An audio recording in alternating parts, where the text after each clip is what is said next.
Hello and welcome to the Curator's Salon podcast. I'm your host, Geeta Joshi.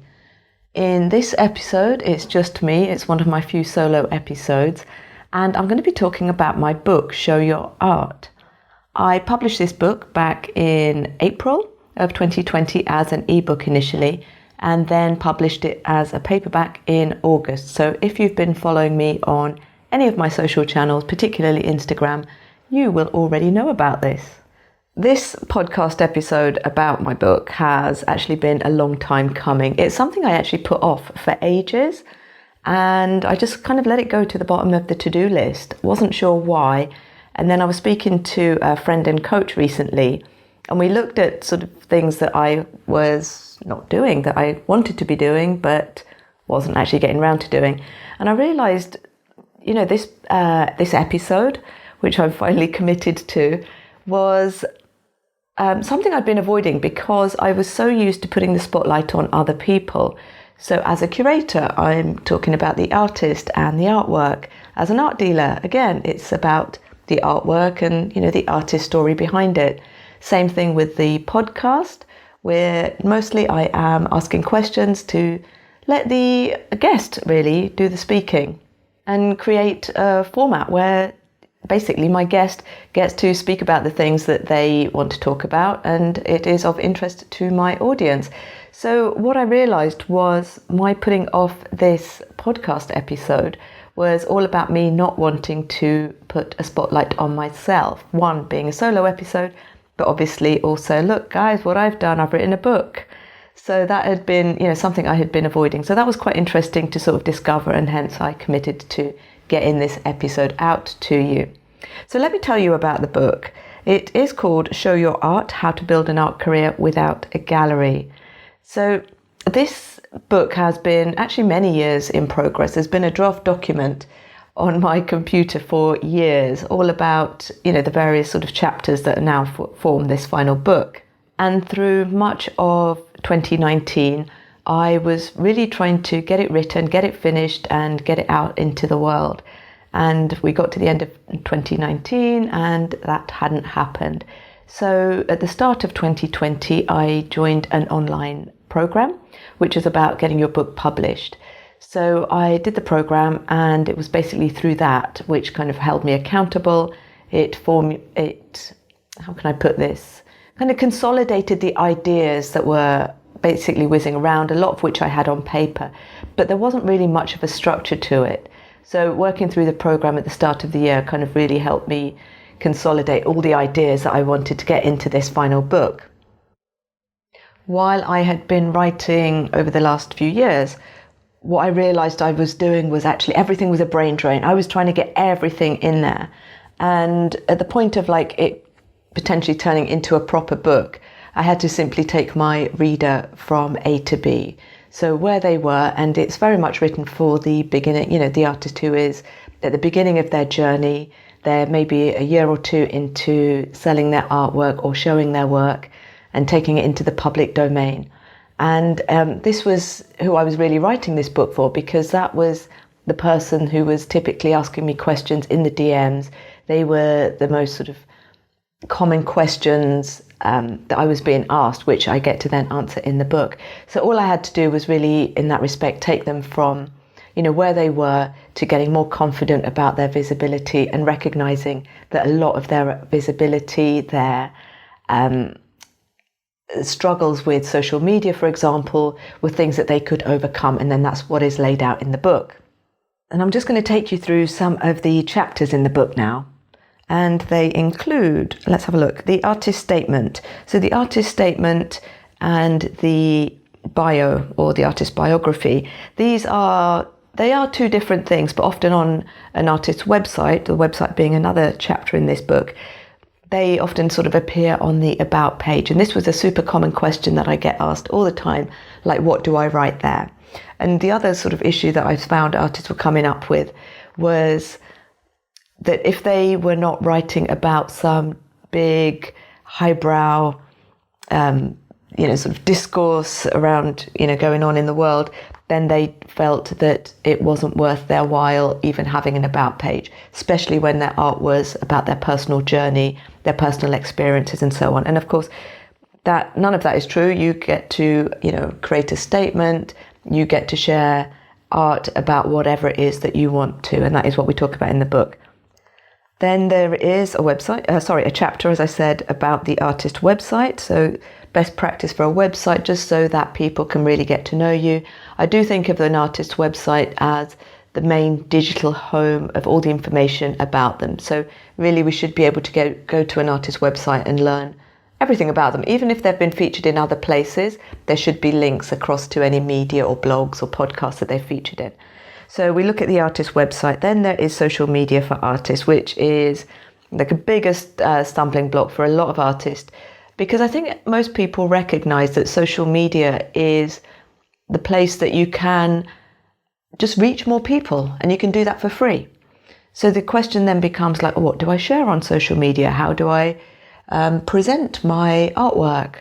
So all of that is then covered in the chapter about social media for artists. And there's also prompts for your social media content. So if you're really stuck, you can literally just go into this book and then answer some of those prompts. And they are quite small. It might be just talking about one small area of your practice. It could even just be documenting what you're doing today or what you've done this week. Then we move to the artist email. So I do encourage artists who are starting out or at any stage of their career to build a mailing list. So in this chapter called The Artist Emails, we actually talk about what you could be putting on your email newsletters, because I think if somebody is giving you their email address and subscribing to your mailing list, they have intentionally given you, they're intentionally saying, I'm interested in what you're doing. So I think there's a responsibility to then serve that audience who had put their hand up and said, I want to know more. And so that's what you get to do by sending out regular emails and newsletters to your subscribers. So that's what we go through in chapter 5 of the book. Then there's about storytelling, and then we move into part 2 of the book, which I called Showtime. This part of the book is all about exhibiting in the real world without a gallery.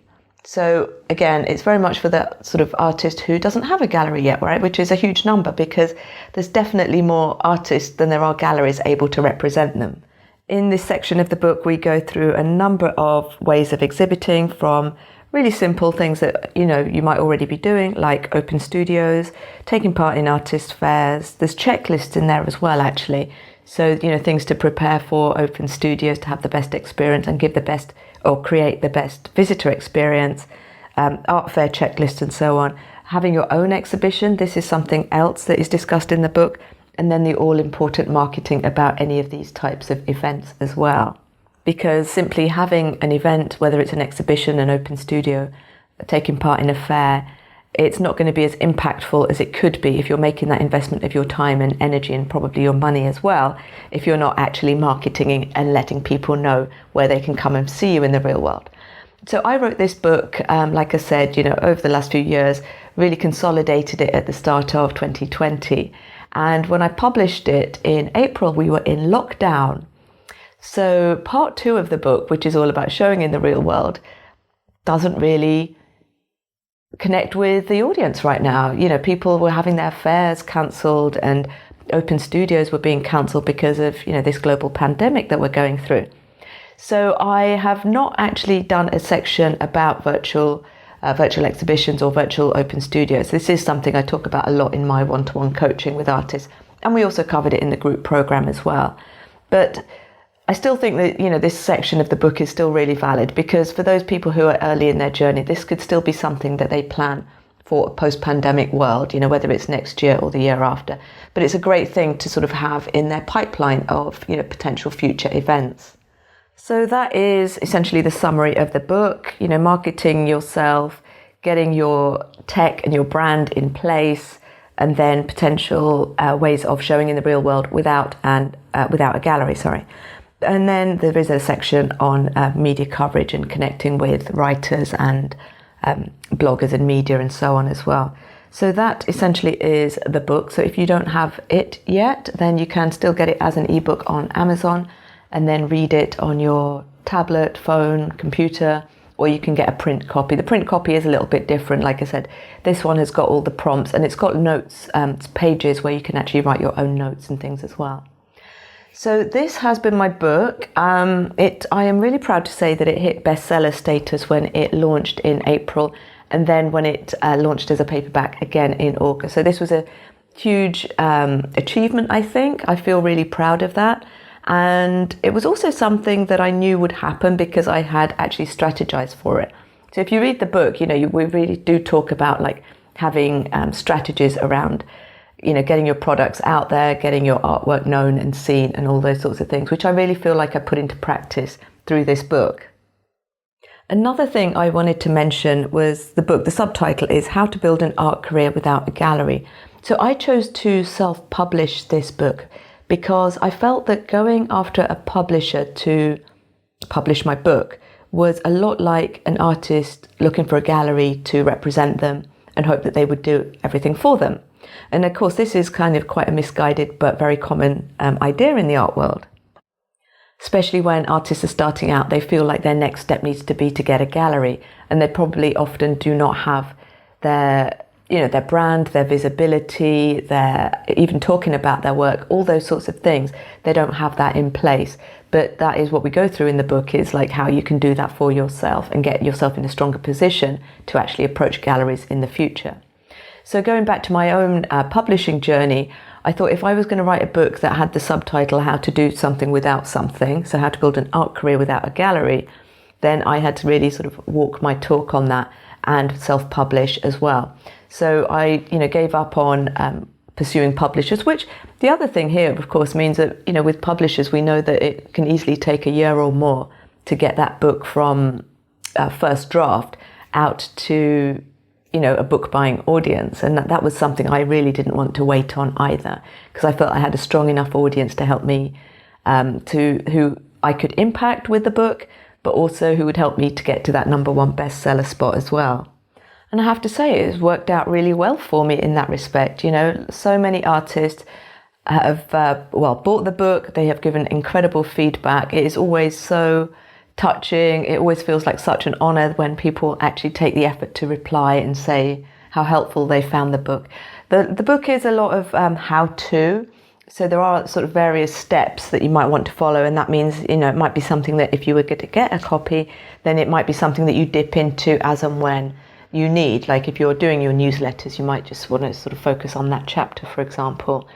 But sort of getting the feedback from artists who I wrote this book for, but also artists who are way more experienced, who are much further along in their journey than the initial audience I wrote it for, has been incredibly encouraging. I have to say, it's been something I find, just so, I don't know, it's such an honor, I think, is probably the right word, There's a lot of artists I respect who have actually bought the book and given me incredible feedback, and even they have found things in the book that they can implement themselves to just get that refresher on like how to fine-tune their marketing strategy or whatever it is.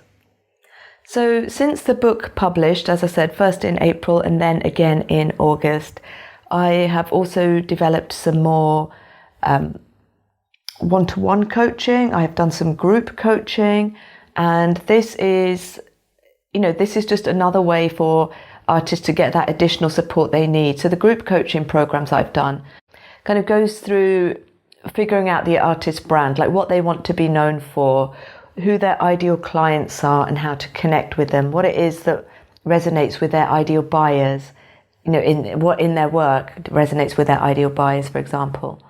And then we talk about marketing. So it's a lot of what we've covered in the book, but with more detail and a lot more sort of feedback for each of the individual people that are on the program. And then we look at business development side of it as well. So this is, for example, like having artwork in different price points, or how you're going to market the different things in stages. It's not that normal to be selling selling multiple things at any given time. Usually we kind of like pace it through the year or even through the month. So these are the sorts of things that we're kind of covering in our group program, with a bit more sort of direct feedback for the students that enroll for that.